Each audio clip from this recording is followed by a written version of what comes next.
Thank you, Azzurra, for the nice presentation.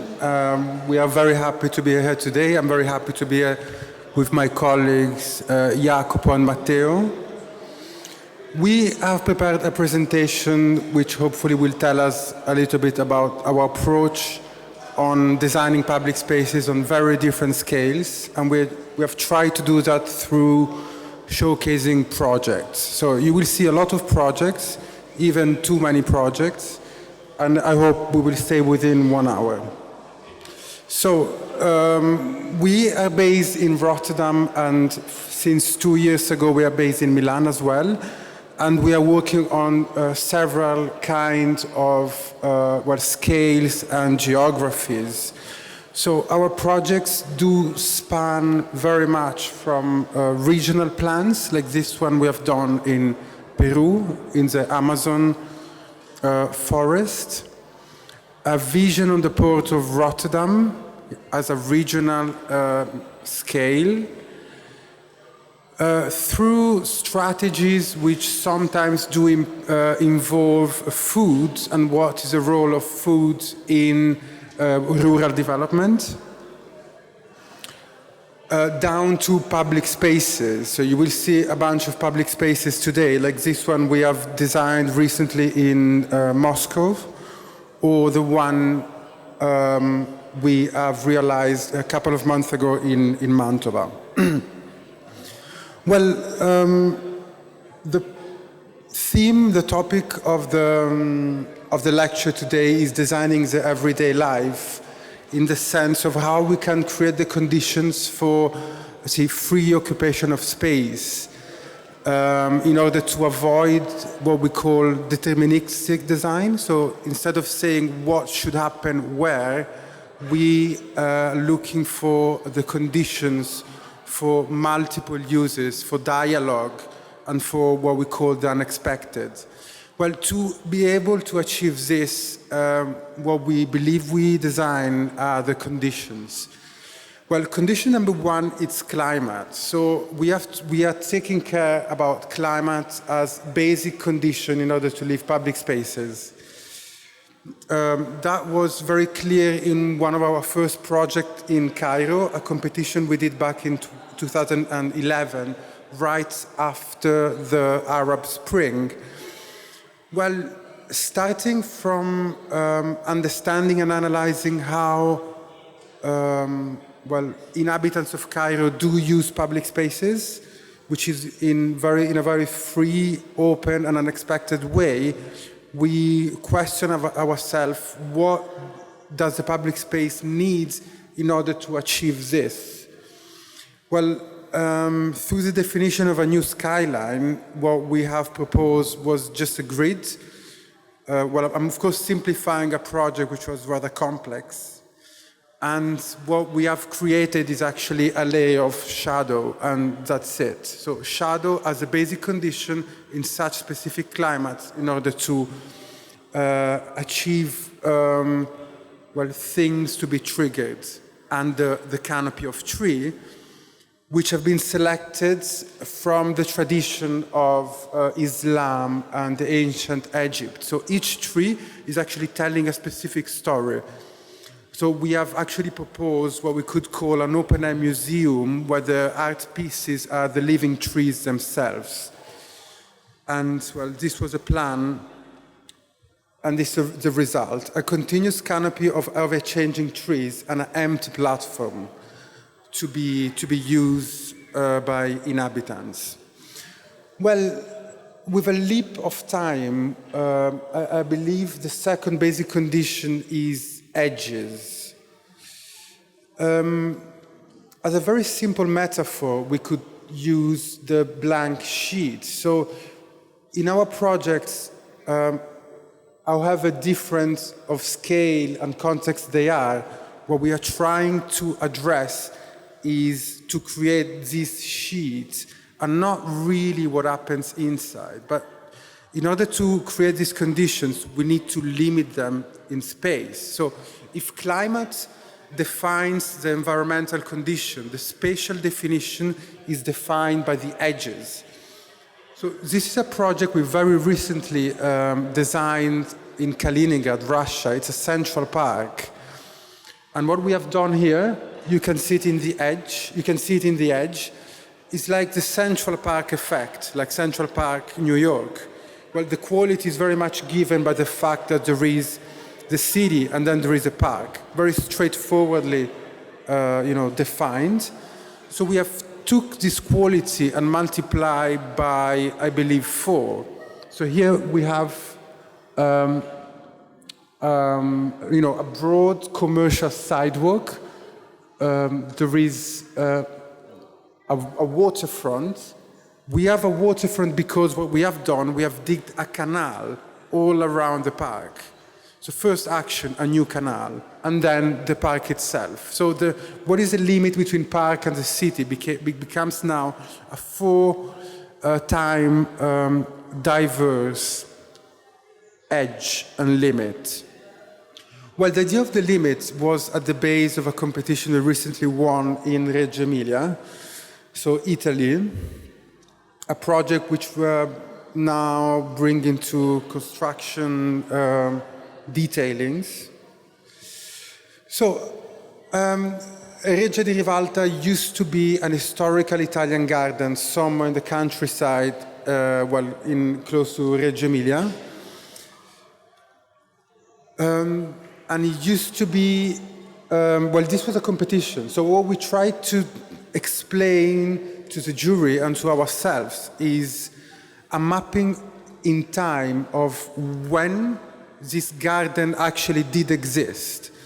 And through a long span of time, the ancient garden as it used to be, it did cover literally 20 years. So what everybody is thinking and talking about a specific landscape which was actually extremely limited in the span time of history. So while borrowing the concept from the palinsesto, many different layers and traces which have overlapped in time on a specific territory, we did analyze many different landscapes in time. And we have from, the forest, which is a topic we will discuss and I will present at the end of this presentation, forest, agriculture, a state of the local, family in power, the garden as this one, 20 years, and then a sequence of decay and reuse of this space. And then only recently, since 2004, it became public. So we wanted to have a very democratic approach on what the past of this park was. And we didn't give more importance to one of these epochs. They're all important. Agriculture is as much important as the Italian garden, and somehow is as much important as decay is. Because what we have now is actually a tabula rasa, like the one in Russia before was an island, which is nowadays a complete tabula rasa. We only have, in this case, few little artifacts, which of course we do include. That was a competition we won, and that was the winning plan. So we had to take care of what is existing in order to integrate it on our proposal. You can see here the wall, a wall of around 2 meters which runs all over the park, and specific points like this panoramic platform, a pond, and few steps. What we have done here, and that I believe is the most important design action we simplified in our design, and we sort of paid respect to the old garden, is this. So we took the old garden and we literally retraced all the different path system, and we have made it become the matrix of the new park. So because we sort of gave less importance to the symmetry axis, to the benefit of the diagonal ones. We believe we could have created, and we could create, a park which is more democratic. It's not about showcasing the power of the family anymore, like it used to be in the 18th century, but it's a public park for people, permeable and accessible all over. This definition of space, for us, it's a reference to the historical garden in one hand, and in the other hand, it's a reference to agriculture, so to the rich and to the poorest of the past of this region. So it's very ambiguous in one way, because it looks like an Italian garden, but it also fits and looks very much alike the agricultural land which is around. And here, to come back to the topic of limits, spatial definition, what we have done here, it's a continuous boulevard which frames the outside from the inside. And this is the limits, exactly like in the Central Park I've shown before. It's not a line, it's a space. And it's a space of design intensity and things that do happen. So it refers to the French tradition of gardens and Italian tradition of gardens with, the dust boulevards with long line of trees and vanishing points. And it connects design intensities. So you have a couple of plazas, a little pond, multifunctional spaces, all linked together from this boulevard, like this pond. A pond which is able to recycle, we hope, the water in a sustainable way using phytoremediation techniques. And here, sometimes we paid our share to tradition, we believe, by redrawing the ancient garden where it used to be in front of the main entrance. Pergolas are becoming the three-dimensional sort of expression of this matrix, which becomes visible and iconic. And I hope you will recognize this as many of our projects. Infrastructure becomes experience, so it's not anymore a place to go through, but it's a place to stop and to enjoy. And the limit, and this, that's about the very topic of this lecture, I believe, creates the central part. The central part is not something we design, it's a space we dedicate to multiple uses. Well, first of all, in Italy, I think many of us used to travel by car or by train, and you see these agricultural fields, and probably as a kid you wish you could enter, but you never did, or almost never did, because agricultural land is actually a bunch of private spaces you cannot enter. So what we wanted to recreate on a region which is highly agricultural, like Emilia-Romagna, the wish, but I believe and I hope the dream, like you can enter and walk into a cornfield, because the cornfield becomes your own public park. First. Secondly, to the larger extent of our approach on creating conditions for things to happen, whatever these things are. This is just a short selection of what can happen in this space, from big kitchen gardens to an expo or to the next architecture week, maybe. Sports events, festivals, cinemas, and whatsoever. It's up to the community, it's not up to the designer, we believe. And this is how we hope the project, or this space and this park will look, starting January maybe 2020. Okay, in this respect, in this research of spaces which foster dialogue and avoid deterministic distribution of what should happen and where it should happen, we believe that play on a very broad sense, it's key. So the way kids use open public spaces is very much defining of design approach. So play. I will show a couple of projects. Well, I will go rather quick on this. This is a project we realized in 2014 in The Hague, in Holland, which refers to a couple of theoretical constructs. One is Sorensen, Junk Playground, and another one is Aldo van Eyck. Aldo van Eyck, which, by the way, is a very strong reference in our work, on a very different scale, but is, sort of sick of minimalism and abstraction to activate public space in Amsterdam, especially what he has done. It's very much a driving force of our work. Well, not the only one, of course, but one of. So what we have done here, very simple. We have created an island of green big enough to be called, rather wild, an artificial outer space, and natural wild inside, and a ribbon, an architectural element that continuously divide the inside from the outside. Well, I would say another limit, like the projects before. And again, the limit is the transition, it's an experience. Well, this is a plan, and this is a division of inside and outside. And this is a park, how it looks today. This is, the ribbon goes up and down. This is where it goes up. It can be climbed, you have tunnels, you have slides.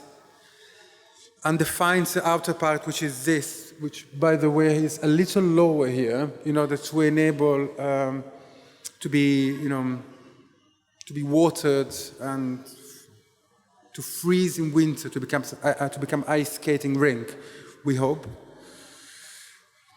And a natural inside.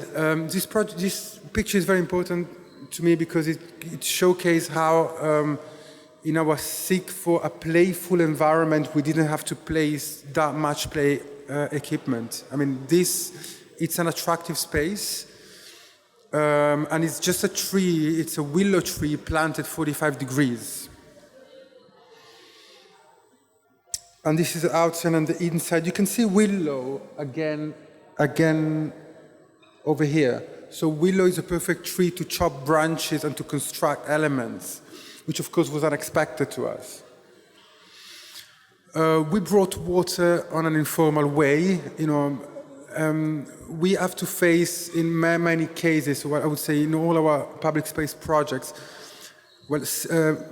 measures on security and safety, which sometimes or very often go way beyond what common sense would suggest. Having water, it's a challenge, or it's more like a nightmare than a challenge. So what we have done, we have digged some soil in order to create a little depression. Water gathers, a couple of stones, and it became an attraction. So yes, understanding what safety is, but trying to avoid to face safety measures like straightforwardly is definitely part of our daily routine. Because if we follow the codes, we would create spaces which are absolutely uninteresting. This is one case, and I will show you in Amsterdam another case. Well, planting has been selected in order to attract biodiversity.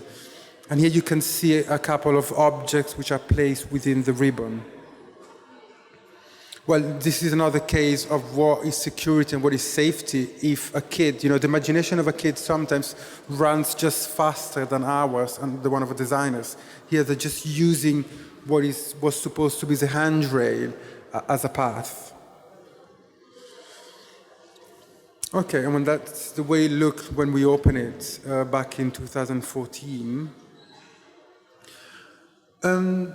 One of the detailing of this space is the curb we have used to divide, the flat part from the diagonal part, the sloping part of the ribbon.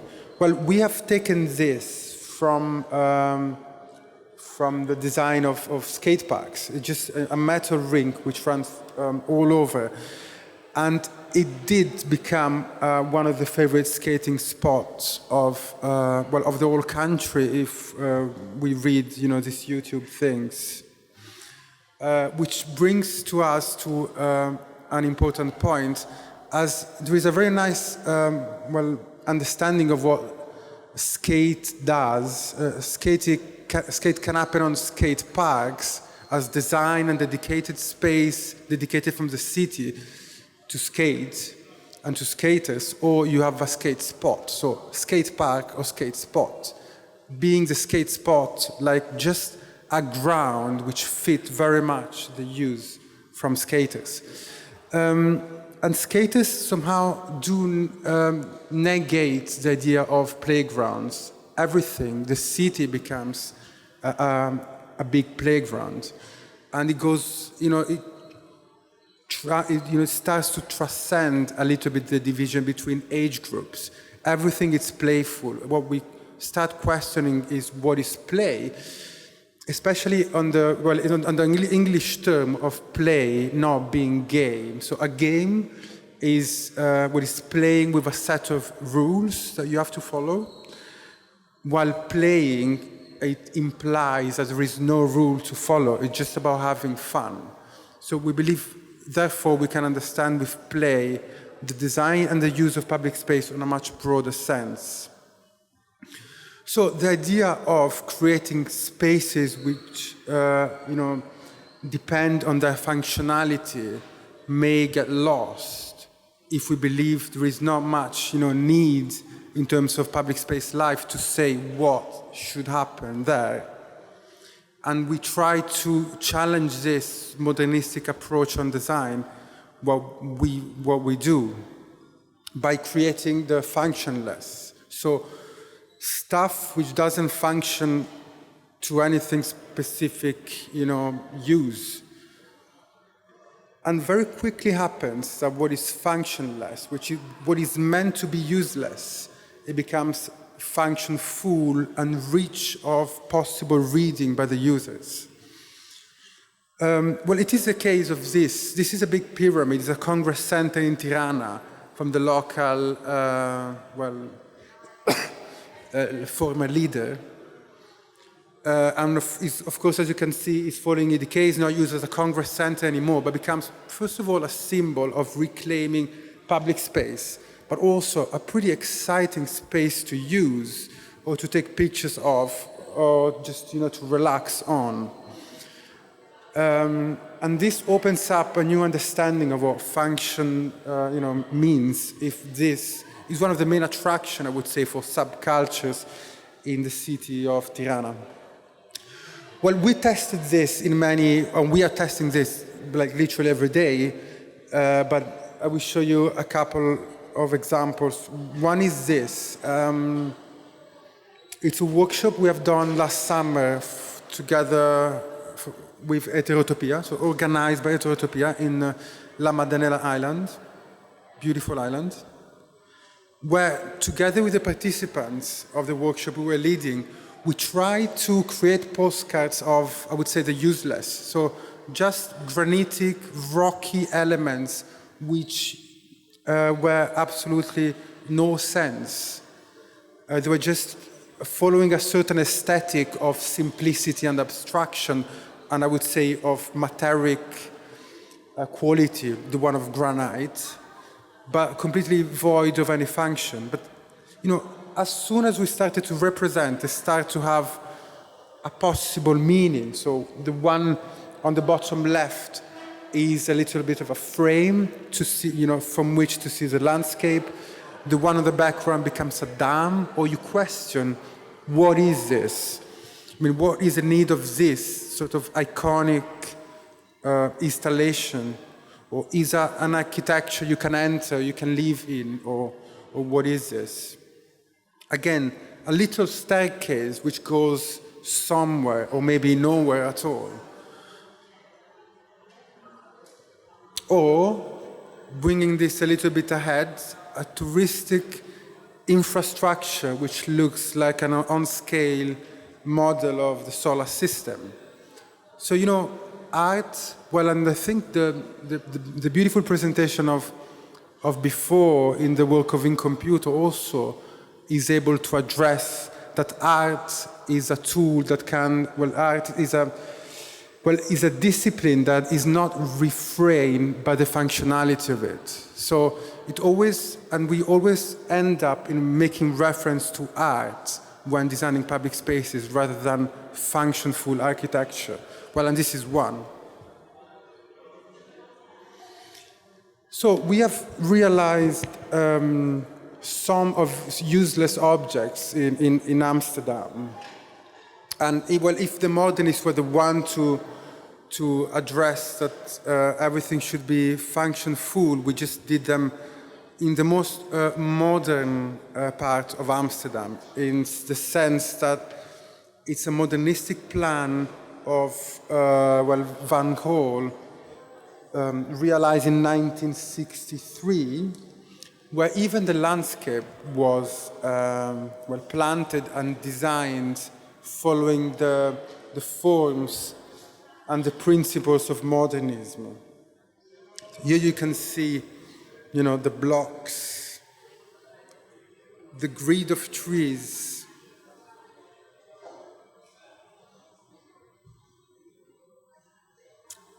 which have suggested us to base our, respect to the site and our site-specific approach to following the grid as the very matrix.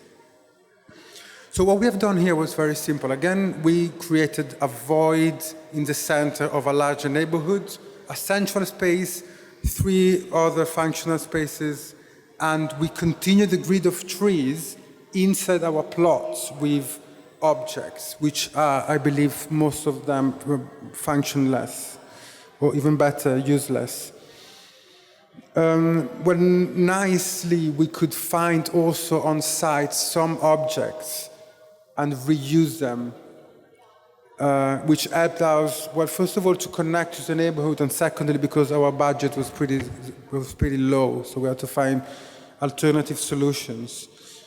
Reuse and color. We use orange and blue for many reasons in order to create this landscape of points which respect the modern context, spatially speaking, but in terms of use, subverts completely the main principles of the neighborhoods. And this was open back in 2017, I believe. Some pictures. Pictures have been taken by Jacopo, by the way, Gennari Kenyan, and showcase, I would say 14 different objects which have ambiguous use. Seating elements, you might say, and tables. Here we pay tribute to, Aldo van Eyck, but reusing one of his playful domes.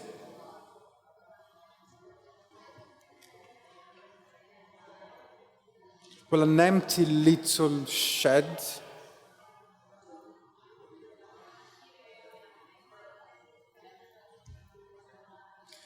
And this is a space how it looks today.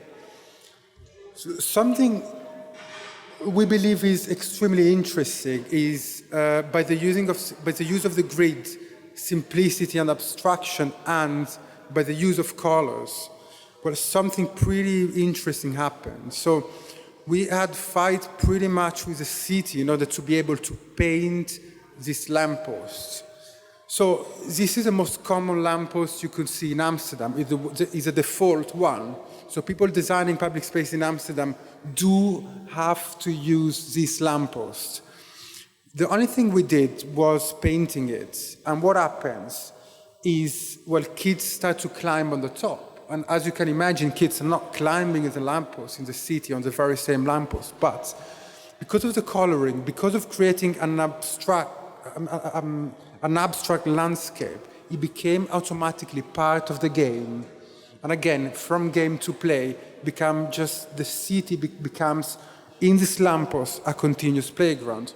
Or, as you can see here in this little house, of course, that was not meant to happen. It did happen to the benefit of many. Again, different between game and play.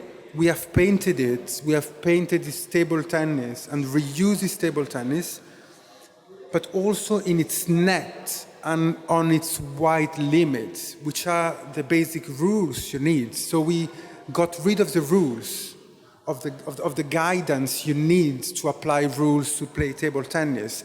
And it became a sort of an abstract sculpture, which looks like a table tennis. It can be used as a table tennis, but actually is a big table, or like in this case, is a sitting element.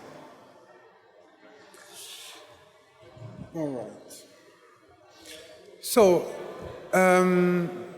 more recently, we have, and we are scaling up this approach and then engaging with, cities on a larger scale. This is a case of a park we have recently designed for Kaliningrad in Russia, last year. The park, it's a linear park which runs along the city walls. So again, a little bit like in Rivalta, big times like in Rivalta, the Italian garden project, we had to engage with historical heritage, in this case of the defense wall, which of course was for us the starting point. So the old design of this linear park is sort of paying respect to the bastions, to the system of bastions and wall, which used to be a defense system. So a defense system that you can see here retraced. So we have analyzed and redrawn all the architecture and I would say geographies of what defense means in that city.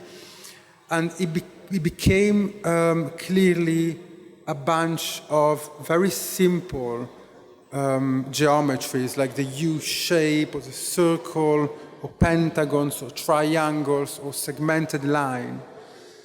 It became for us the language, sort of the dictionary to use in our design approach, which was this. A number, 7 devices, we call them, I will show you in a minute, that are able to create a dialogue with the space you have around and enhance the context, whatever the context is. So in one case, the first one is the city wall. In the other case is topography. There is topography. We created a device to enhance, to maximize the presence of topography or the presence of water, artifacts, the balustrade as an important artifact, the bridge, and the system of bastions. So here, our devices, in this case, creates a space of water and of infrastructure around the bastion. Here, it does function as a double bridge, and it contains a building, an architecture which we have addressed to be reused. And, as a short selection, a bridge which connects the 2 different levels of the walls. You can see that on the left and on the right, while becoming a new symbol and a new episode within this linear experience of the park. As landscape architects, urban planners, and architects, we are in the office right now. We engage with nature and with natural processes. One of these projects where we did engage with the pressure of nature, which in the last project I will show you today is also reflected on the pressure of climate, of the changing climate. Well, in this case is in Berat, Albania. So Berat is a beautiful village, city, small city in the central Albania. It's protected, is UNESCO heritage site, which has an island in front. Well, the island, and that was a competition we won a couple of years ago, was about how to design this island. The island, first of all, we question what the island is and was, because the island changes in shape to the extent of disappearing, because the river changes in height from dry, to rather wet, to the extreme of, in this very rare picture of disappearing totally. So we have retraced this following some really nice examples of mapping. When I'm thinking about some Mississippi examples, we have retraced and represented the dynamic evolution of the river and the island as a result, as an ever-changing body of earth. Well, we have addressed the river, or a bigger stretch of river, as a focus area, just to explain and to understand ourselves that we cannot talk about an island by addressing an island without addressing the river itself. So what we have proposed here on this island, you have to be aware that the competition brief was asking how to build on the top of the island. Well, we have tried and, fortunately enough, succeed in convincing the client there was not a place to build. Actually, the very opposite of building. We applied an approach of subtraction. We took out soil out of the very island and moved it to the waterfront in order to create public spaces. So you have the two linear waterfronts, and then a big filter which contains a void, a bucket, a big pool inside. The pool, but specifically the edge walking on the top, it's the path, becomes integrated to the public space structure of the city, and that becomes the island. So the island always changes, but this path is always above the water level limit. So it keeps on being accessible all year round. So a big pool, a big void space, cubic meters given back to the river in order to decrease the pressure of the river on the city, which I gave for granted, but the river, as you could see in the picture of the island disappearing, is putting a lot of pressure on Berat here. So we believe we have created a performative device, again, that creates public space and public space opportunities while engaging with the natural dynamics of the river itself, which goes from low level to middle level to high water level. The path is always accessible and the pool always exists. Well, the pool is defined by a section which looks like this. It's a bunch of different rock, sand, layers which filter the water inside. Well, planting as landscape architects is something that we do very much care of, or landscape architects or architects or whatever. But in every project we adopt a very different approach. In this case, planting was for us a tool to create a performative landscape.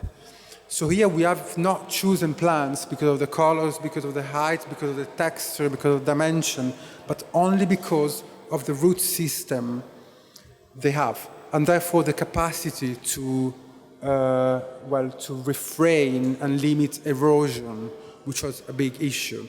So we literally select planting for what happened by redrawing it below surface.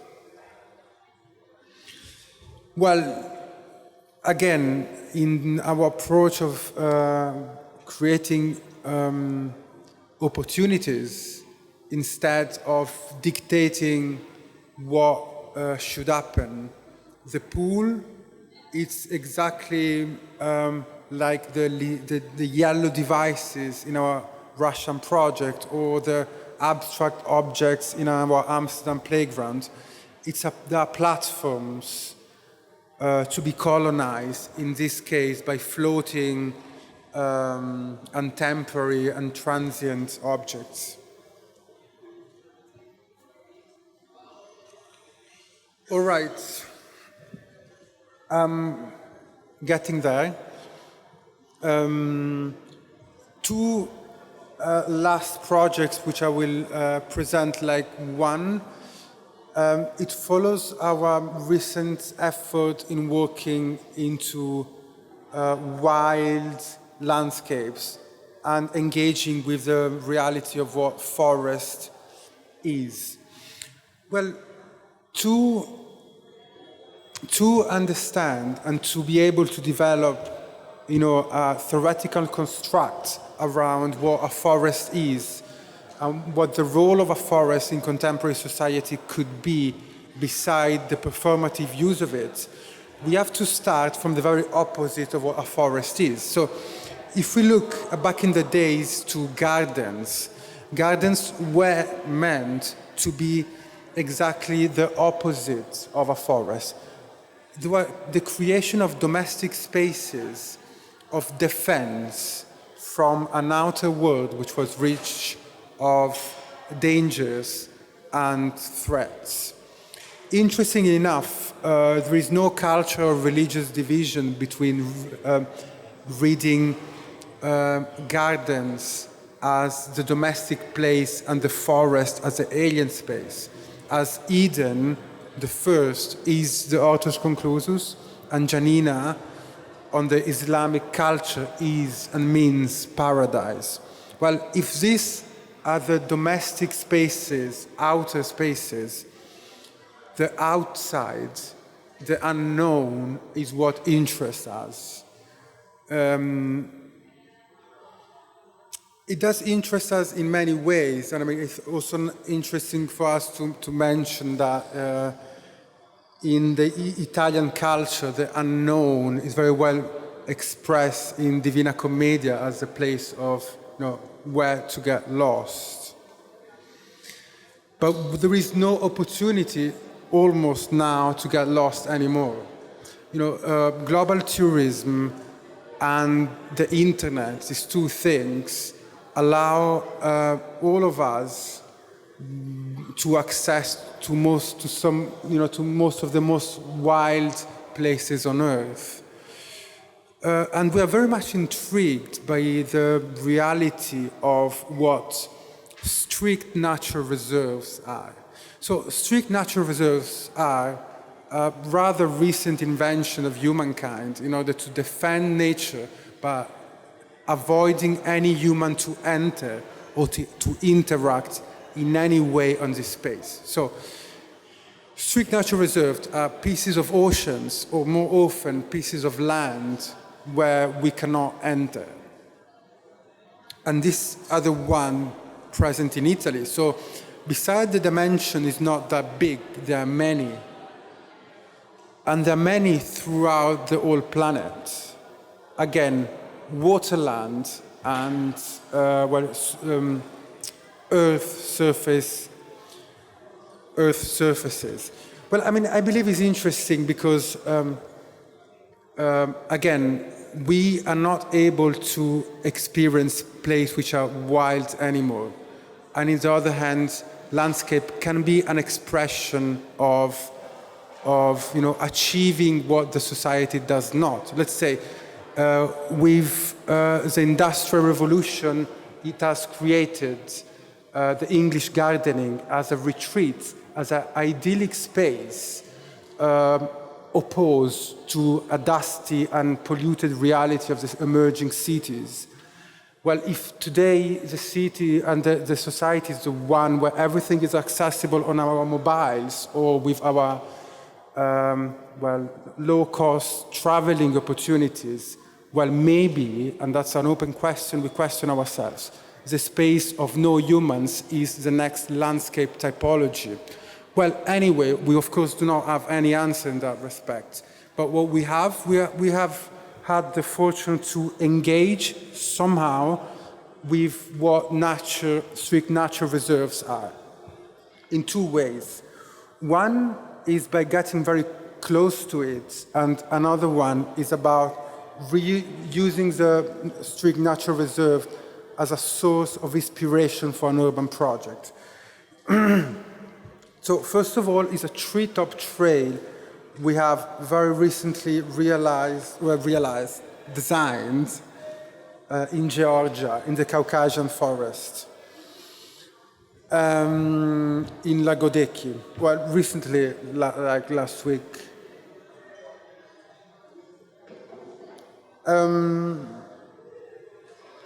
So what we have tried to achieve here is what is a Treetop Trail? A Treetop Trail is a pedestrian infrastructure that brings visitors, is a touristic infrastructure that brings visitors to walk and to experience the forest from a different point of view.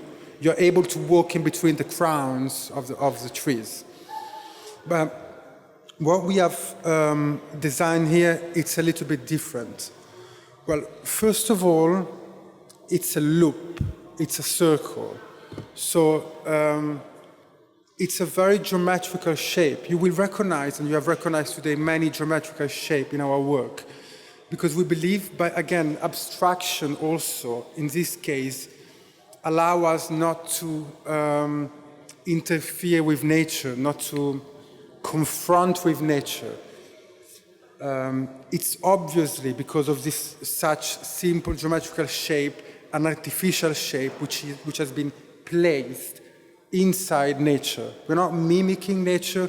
We didn't create, fake trunk-looking balustrade or whatsoever. It's purely artificial and circular.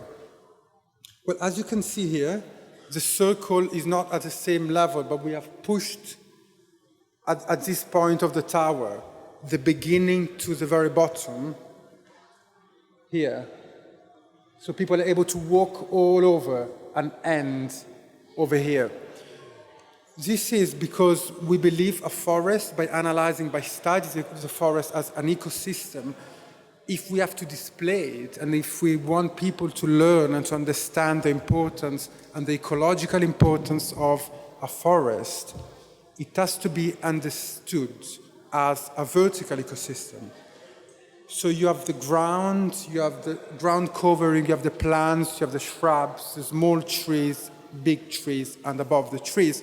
And you have even the underground and the roots, like you could see in our previous project, as equally important part of the forest. When we don't only care about the trees, like a big masses of leaves, but from a scientific point of view to the whole ecosystem of the forest in section. So this Treetop Trail allows the visitor to ascend and to experience step by step, I believe for 300 meters length, the experience of the forest. Columns are Cotan steel made, and thanks to collaborating with some good engineers, we're able to create these groups of 3 columns. We have the tower. It's a panoramic tower which defines the beginning and the end of the experience. And actually, once you reach it, you can either go down or go back to the beginning, or third option, walk to the panoramic terrace on the top.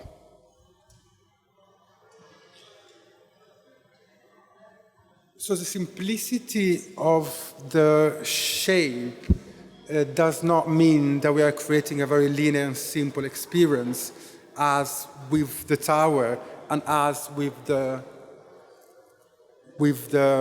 sphere, which is actually a big empty sphere which could be used in many ways, and specifically for 360 degrees projection. So you are outside, you enter into this space where you can learn and discover more about the natural reserve and then continue the path.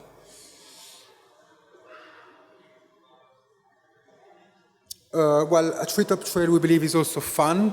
So there is a whole little plaza here which is on a net. So people can sit, can lay down, can jump, and can see below from here. And a number of platforms. Well, forest, as I mentioned, in Georgia and forest in Italy. That's the last project. It's a project we have realized last year, November and December 2018. We were very lucky and very happy to share that we just won an award for that, which is always nice to get, for a number of installations which we perform in occasion of the first World Forum on Urban Forest, which was which happened in Mantova, November last year. Well, Mantova, as you probably know, is a beautiful city which has a very important architecture and artistic heritage, like Casa del Mantegna, and therefore, well, not differently from our approach, we have used redrawing as a tool to actively design. So here we have designed all the main architecture, historical architecture, monuments of the city in order to understand which was the most abstract geometry or geometries we could use, which have been simplified in circles and squares. So here you can see what we have done, actually 2/3 of what we have done. We have created 2 installations, 2 forests, and a 3rd one on a courtyard. In this case, they were placed right in the city center of Mantova, so they always confront, even challenge the perception of what beautiful architecture is, and question, pose questions to visitors like, can nature start to colonize historical centers? What's the relation between nature and heritage? As this became devices, pieces of forest from which you could see the city, but amid trees for the first time. So we have developed 2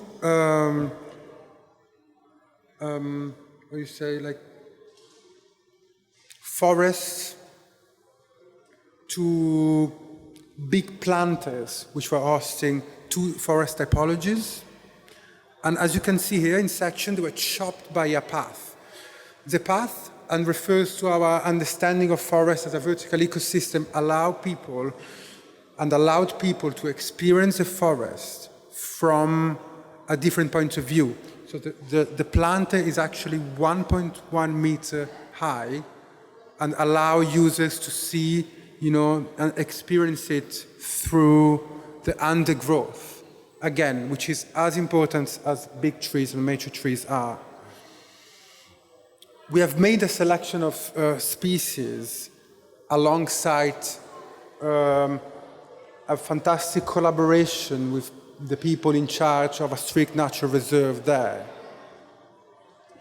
And we propose 2 forests. One is a native forest taken from the Bosco della Fontana and inspired by it. Well, we have learned many things, as the importance of dead trees.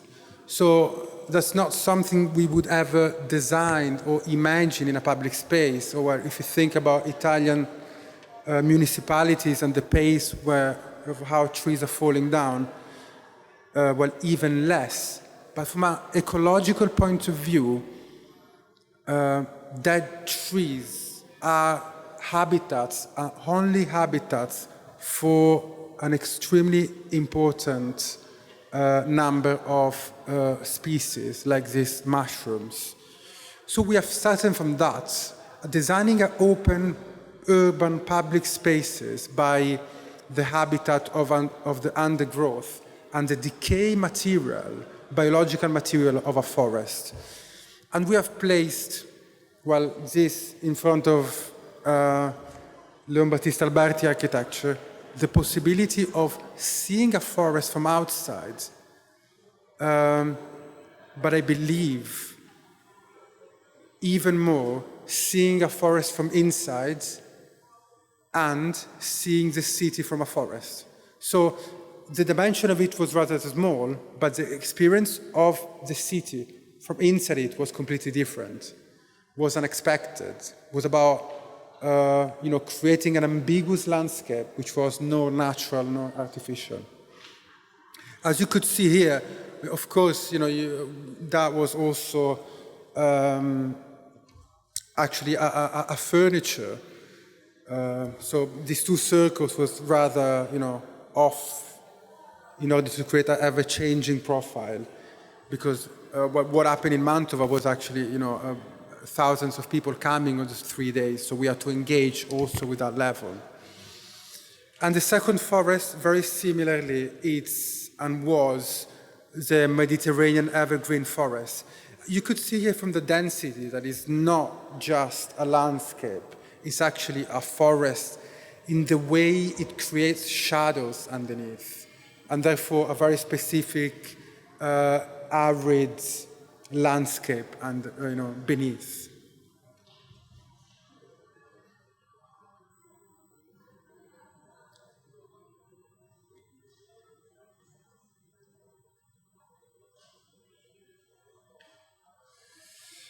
Well, okay, and also in nighttime. So this for us was just a part of our project for Mantova, which we believe is not about creating public space, furnitures or installations. It's about representing some critical reading of forest, creating questions, in the forum all the different levels of the forest. So the scientists, the politicians who came over to sign the manifesto, students, architects, visitors, and so on. So it was also the place where a huge amount of mayors came all over the world to sign a mutual agreement of understanding on how forestry and urban forestry could be applied to, contemporary cities. And we took the occasion to place in the most central part of the forum, so exactly where the mayors were about to go and sign, another kind of installation which was engaging and referring directly to what happened a few weeks before, back in the days, in the northeast part of Italy. So the death of 14 million trees which were destroyed by tropical storms. Interesting enough, a post-apocalyptic landscape which was perfectly and precisely described once again by Ballard in 1962, which we pretty literally took. Well, of course, that was, what was a political issue in many ways. So we took this post-apocalyptic landscape and we brought it into Cloister of San Francesco in Mantova. So we have reused trees of the paper production chain. So of course, it's always important to say that we didn't chop any trees for that, in order to do what we believe designers should be responsible of, especially designers which are engaging with nature like we are, showcasing what are the effects of climate change are, because the number of these storms, the frequency, the power of these storms happening in Italy is, of course, completely different from the one of a few decades ago. I'm about to finish.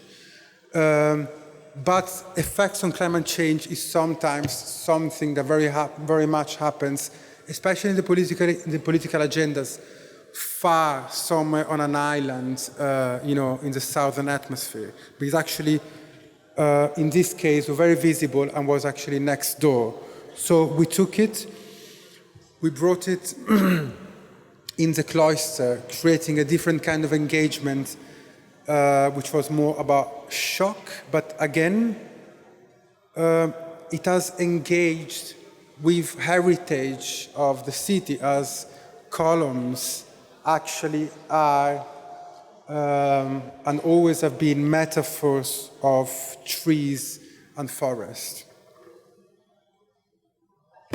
Thank you very much.